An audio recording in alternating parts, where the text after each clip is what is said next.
I love the hustle, man. All right, so Demar Derozan is now a part of the Sacramento Kings, man. Big move for the Kings, man.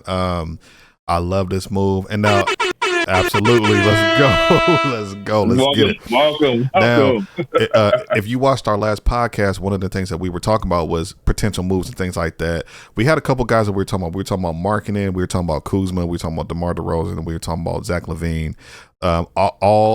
All of those players were kind of in rumors, like, you know what I mean, that the Kings might be interested in, might make a trade for. We ended up getting DeMar DeRozan. Now, kind of side note, like I said in the last video, I believe Kuzma is still kind of rumored to be maybe in the Kings' plans. I don't know how it's going to work. Possibly. I would love to see that, but we don't know. We'll see how that goes.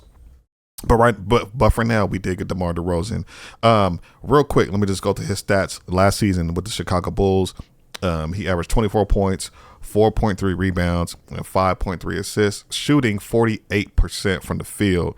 Now, your boy, Kenny from ESPN, is it 1350 over there on YouTube? 13, yeah. He shout out to them boys for doing they Dougie up over there. What's their show name? So we can give a shout out. It's ESPN Sacramento 1320. Okay, so we were watching him today. He made a point. You and I were both in there in the live chat. You know what I'm saying? And I didn't even realize this until he said it. So there's another player, right, that has stats very similar, but really not as good as DeMar DeRozan, right? And that player, his stats were 22.6 points, 5.2 rebounds, and 3.5 assists, shooting 47% from the field. That player, Paul George. So DeMar DeRozan has better stats than Paul George right now at their point in their careers. They're the same age, 34 years old. Interesting. And he was one of the guys who's getting. I think he's getting like $50 million a year. I think DeMar DeRozan is maybe getting. I think DeMar DeRozan is getting half of that, and we're pretty much getting the same type of production. Same quality player. Very similar players too. I would say Paul George is definitely he's a better 3-point shooter. But when yes, he is, but when you look at everything else, it's kind of neck and neck. Yeah, pretty much neck and neck. Pretty much neck and neck. So you can kind of jump into that, but just overall, what are your thoughts on the Kings acquiring DeMar DeRozan? How do you think it's going to help the team? How's it going to look? Are we back in the playoffs? Are we contenders? What's your thoughts? Sound off. Okay. I mean, yeah, congratulations to the Sacramento Kings on making a splash. It needs to be done. I know we talked previously on this podcast about how Monty McNair cannot run the same roster, the last 2 years or so, and run it back again this year. It just did not need to go ahead and happen. Some changes need to go ahead and be made. They actually did it. I was definitely underneath the impression that we were probably going to go ahead and get, Kyle Kuzma before the DeMar DeRozan situation had happened and transpired. But evidently, Monty McNair and them went ahead and talked to the Chicago Bulls, figured out how to make that trade happen, that signing trade happen, and get him with us. And honestly, I felt like it is a better deal with the Kings because you do get him 10 years? Was it 10 million a year less or 20 million less in a year? Than who? How much is it than PG? Let's see. DeMar DeRozan contract. Let's see. I want to say between 10 to 15 million, or maybe a little bit more. So we signed a 5-year. Oh no, excuse me. No, my bad. Hold on. Let me look. Continue what you were saying. I'm gonna look that up while you're doing that. Yeah. So basically, I felt like that was the right piece for the Kings. You get DeRozan, who can create his own shots. He can go ahead. He's definitely a good spot-up shooter. The 3-point game, it's up and down, but that's why you have other shooters on the floor. But I do feel like, that that DeRozan splash was definitely a good route to go ahead and go. I do feel like with the pieces that we have with Monk, Fox, Sabonis, Keegan, he's going to go ahead and slide it right on into that spot and be a better player than HB. No disrespect to HB. Appreciate everything he did for the Kings, definitely. But I do feel like, I'm saying that they need to get better at that. I felt like they did with the DeRozan sign and trade deal with them sending Harrison Barnes out and receiving DeRozan back in. Now, with as far as the playoff seeding situation or the playoffs, I do feel like they'll, as long as they can stay healthy, they'll definitely be a playoff contending team. I can see them sitting anywhere between the 1 and 5 seed, maybe 6 seed possible, because that West is very, very deep for sure. And then you also come in, to a proven coach, a coach who just won in Mike Brown, Coach of the Year. Was it the year before last, I want to say? So, it's a good nucleus what the Kings are building on right now. And I do feel like DeRozan can definitely add to that to propel them into the next level of making a deeper run in the West. No, definitely. So DeMar DeRozan contract, he signed a 3-year, $74 million contract. So just under $25 million a year. 25, okay. So and then you got Paul George, who just signed in Philly for pretty much, again, when we looked at the stats, so y'all can talk about players all you want, but if we're talking about production, definitely.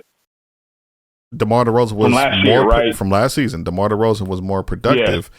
4-year, $212. So that is that's over $50 million a year. $50 million a year, yeah. Pretty much the same production. Same age, 34 years old.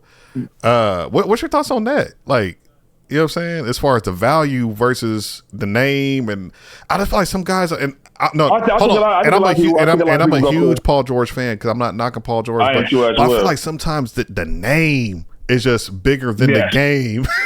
And I'm not trying to rhyme, but do you kind of see what I'm saying? Like, no, I definitely see what you're saying. If I say, no, not the PG, I'm definitely a fan of his game. He's held down the Clippers for so long, especially when Kawhi was down, and getting them and willing them boys across the finish line for them to even make the playoffs with the playing game the last several years. So, I do feel like. And neither one has won a championship. Situation. Nah, neither one has won a championship at all. But I do feel like, the acquisition of DeRozan definitely fits better, I feel like, for what the Sacramento Kings have for right now. Yeah. And I do feel like, it helps out the team. It helps them out. You get a proven veteran in the locker room, with presence and things of that nature. So hopefully go ahead and get these young core guys together and get them, on that dog. I told you we need a dog. I feel like DeRozan's a dog. Yeah. I've always said that. We need somebody who's just going to go out there and be like, hey, look, you know what? Give me the ball. I'm going to get these buckets real quick. Now, in your opinion, I don't know if you said it earlier. I know we kind of talked about potential seeding. I'm of the mindset, I think this makes us a top 3 seed. And the reason I'm saying that is because I'm looking at our win column from last year and the previous year. And I'm like, again, when you add a guy like DeRozan, I feel like he can make your team a 5 to 6 more 5+ win team. So now I'm looking at 50+ games. 50+ games would have had us top 3 this year. I agree. So and then again, and then when you look at teams let's just kind of talk about it a little bit. When you look at teams like Denver, I'm of the mindset they're not going to be as good, losing KCP. Clippers lost Paul George. They lost a couple key players. Clippers losing Paul George. They're not going to be as good. We've yet to see what. Lakers kind of look like they're going to run it back. They were lower seed. Pelicans, they're looking to trade Ingram, so they're probably not going to be as good. So I'm kind of looking at some teams that might fall out of the playoffs. I'm kind of looking at some teams that might have been higher up seeding that might fall off a little bit in Denver and the Clippers. And that's why I'm kind of thinking we've gotten better. Let's talk about the Grizzlies coming back. Let's talk about the Grizzlies getting better too as well with Ja coming back. You know what I mean? So with Ja being back in the fold, let's go put them back into the playoffs. I feel like we're going to get back too as well. I feel like we're going to get back in that top 8. Definitely. I just don't see it being lower half 8. I don't know. No, not at all. It has to be something drastically to happen as far as injuries here and there that push them down in that lower half. Yeah. As of right now, with the way the team's constructed and seeing what I'm seeing right now, and even like you said, they won 40-some games. 46, yeah. 46 games, and Malik Monk didn't even finish the rest of the year. Kevin Huerter was out a couple of those games too as well. Earlier to the midpoint of the season, Deaaron Fox was out for a while too. Fox was out, yeah. Fox was out a couple times too as well. I remember Davion was kind of filling in for him and things like that. He was out. For him, right? If this team stays healthy, so when you get these guys going to stay healthy, you know what I mean. I do understand and see that this could be a deep playoff run for the Kings. You know, it could be back to that 2000, 2001 team that got all the way to the Western Conference Finals battling with the Lakers. Like, you know? Yeah. So you know, and I keep hearing, okay, well, Kings go ahead and make another move as far as, you know, another wing or something like that. I know I've heard a couple other people talk about the possibility of, maybe the Kings need to go ahead and go get him a 5 and move Sabonis down to the 4. I know we talked about it a couple of times. I'm seeing a lot more people talk about that, and I feel like I don't want to say like we're the first to like, but like I know that's on this channel. That's definitely been a topic of conversation a lot. Is Sabonis not being just locked into always being the 5, because if you're able to move him around to the 4 spot to where he's not guarding the 5s, maybe kind of kick him out a little bit to where he can kind of like work more and be the point forward. You know what I mean? But you got that anchor in the middle who's going to block shots and rebound to where he doesn't. He's done a good job against. He's done a good job against some of these big name centers. But sometimes I feel like we're asking him to do too much. You know what I mean? Do too much. Rebound, guard the 5, be the point forward, score, assist. Like, it's just like, damn, like, you know. Oh, by the way, you got to play 40 minutes every night because we don't got nobody else to back you up. You know what I mean? It's just to back you up, right. So it's just like, I don't know. I feel like we ask a whole lot of him every single night, but nah, man. You know, this is a great. You know, what grade do you give Monty McNair right now? For I know we said C. You said C before DeRozan. I said C last time, so I'm gonna go ahead and give Monty McNair a plus right now. You know what I mean? Borderline almost an A. I said I'll give him a B plus right now. Okay. You know what I mean? Because I mean, there's still some more pieces that probably need to go ahead and get moved or tweaked. Yeah. Or possibly a couple free agents you might go ahead and need to look into to possibly bring in Sacramento to go ahead and fill out that roster. Mm-hmm. But right now, I mean, he moved the needle, and I know we talked about it very early on when the season had ended. Like, hey, look, Monty McNair cannot run this team back. Yeah, so if he does run the team back and they continue to keep doing what they're doing, then Monty, hey, look, you might be on the hot seat. But for what you did right now, and I think the biggest piece was getting Malik Monk to go ahead and believe and fight into or believe into that was the first chess piece. He was already part of. Like, hey, look. And you know what's crazy? You know what's crazy? Now it makes sense. Because remember we were asking, like, man, he could have got a little more. I think that we are at that point. Demar Derozan was already in play because just kind of happy, because he probably could have got maybe about 2, 3, 4, 5 million more. Because I think he's still right. You know what I mean? But then I'm like, okay, why did he take less? Now it makes sense because now you're able to get Demar. So I think things were already in place. I think, you know, as far as being, you know what I mean? I could be wrong. I mean, you understand the culture, man. You know, the Kings culture and the fan base is loyal, bro. Yeah. It's always loud in that arena. You know, it's always gonna be packed out as long as the team's gonna be going, you know, as long as they're good and competing every night. You know, you're gonna get people up in there yelling. You know, you'll get people in there cheering for you. So I think that once Monk seen that, he was like, hey, you know, I got my best friend Deaaron Fox I've been running with since our Kentucky days. We might as well go ahead and just run this back again. Yeah. Let's see who else we can go ahead and add to this roster. And I know you had mentioned it beforehand too as well. I think in the previous pod, it might have been the last one or one before that, you know, that you had said that, you know, Fox had told the front office, hey, I'm not going to go ahead and even look at signing an extension until I figure out what you guys are going to go ahead and do with this roster. Yeah. So I think this helps him out too as well. Bring it back. You know, I mean, what are your thoughts about it? Yeah, for me, bringing back Malik Monk, you know, his friend, and also somebody who's been productive the last 2 seasons. That's helped. That's been a part of changing the culture, the winning culture here now. Yes. You know, along with Mike Brown and things like that. And then, you know, bringing DeMar DeRozan in. I think now De'Aaron is looking at this like, okay, all right, like I can work with this. You know what I mean?